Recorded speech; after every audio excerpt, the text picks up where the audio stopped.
Hello, my name is Kevin Jones, previously from the Church of God in Liverpool, and for the last 12 years I've been in the Church of God in Vancouver.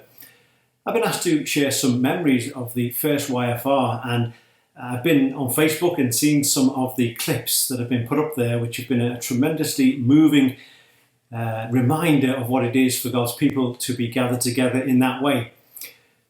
First memories, or key points if you like, from the first YFR for me would have been the testimonies of the Lord's servants. We had a bit of a gap in the programme, so we quickly put together this programme whereby the Lord's servants, or some of them, gave their testimony as to how they became a Lord's servant. And I remember Brian Johnson speaking, and part of his testimony included Hebrews chapter 10 and verse 38, which said, "And if my righteous one shrinks back, I take no pleasure in him." And at that time I was longing to give the Lord more. I wanted to serve more, but I didn't know what that meant. I didn't know how it would happen. I felt very unworthy, as we always do, and that whole idea of shrinking back was just what I wanted to do. And I remember running from the room in tears because I just didn't want to hear that. And I went to my room and I did that whole kind of, let's open the Bible and see where it opens up. And I opened my Bible at Ecclesiastes 8, verses 2 and 3, and it says, "You have made a vow. Do not be quick to leave the king's presence." And I have to say that was a turning point for me and the beginning of a great adventure and great blessing.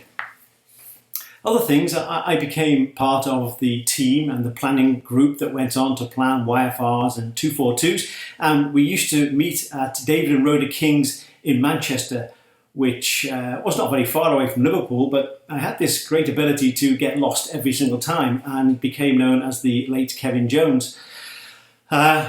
We had a great sense of adventure and collaboration. We worked through these things, and God worked through our craziness, distilling the ideas that we had.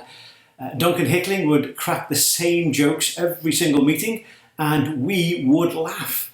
Hands down for coffee every single time, and we laughed. We worked through these things, and God used them in our planning for the spiritual programs. It ranged from the serious and the poignant, again, to the absolute crazy.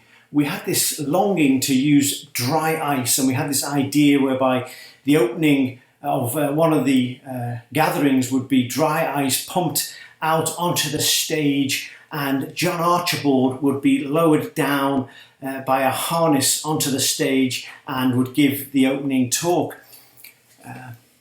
It never happened.